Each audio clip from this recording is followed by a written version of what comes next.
નમસ્કાર, આપ જોઈ રહ્યા છો નેશન પ્લસ ન્યૂઝ. હું છું આપની સાથે હેતુ ભગત.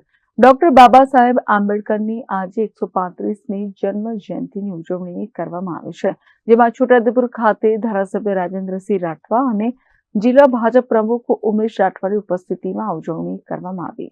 14 એપ્રિલે સમગ્ર દેશમાં ડોક્ટર બાબા સાહેબ આંબેડકરની જન્મજયંતિ ઉજવવામાં આવી રહી છે. ત્યારે 134 વર્ષ પહેલા ભારતના બંધારણના ઘડવૈયા ડોક્ટર ભીમરાવ રામજી આંબેડકરનો જન્મ થયો હતો, જેઓ બંધારણના ઘડવૈયા કહેવાયા અને દેશને એક નવી સિદ્ધિ તરફ જવા માટેનો માર્ગ બતાવ્યો.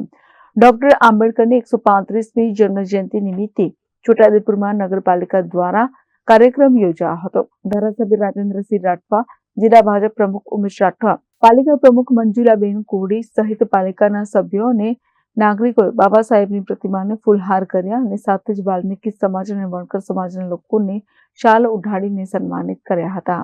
भारत माता की जय, भारत माता की जय, नाम रहेगा भारत माता की जय, भारत माता की जय, वंदे मातरम, वंदे मातरम।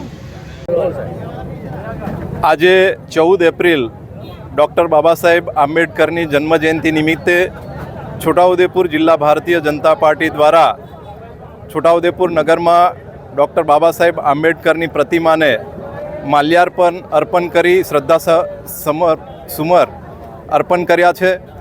સાથે સાથે છોટાઉદેપુર જિલ્લાના દરેક તાલુકાઓની અંદર પણ અમારા કાર્યકર્તાઓ ડૉક્ટર બાબા સાહેબ આંબેડકરને પુષ્પાંજલિ અર્પણ કરશે અને આ દિવસે સેવા કાર્ય પણ અમે કરવાના છે. Rehan Patel, nation plus news, Chhota Udepur. સમાચારોના સતત અપડેટ મેળવવા માટે અમારી નેશન પ્લસ ન્યૂઝની યુટ્યુબ ચેનલને સબસ્ક્રાઇબ કરો, બેલ આઇકન દબાવો અને જોડાયેલા રહો ફેસબુક, ઇન્સ્ટાગ્રામ અને ટ્વિટર પર.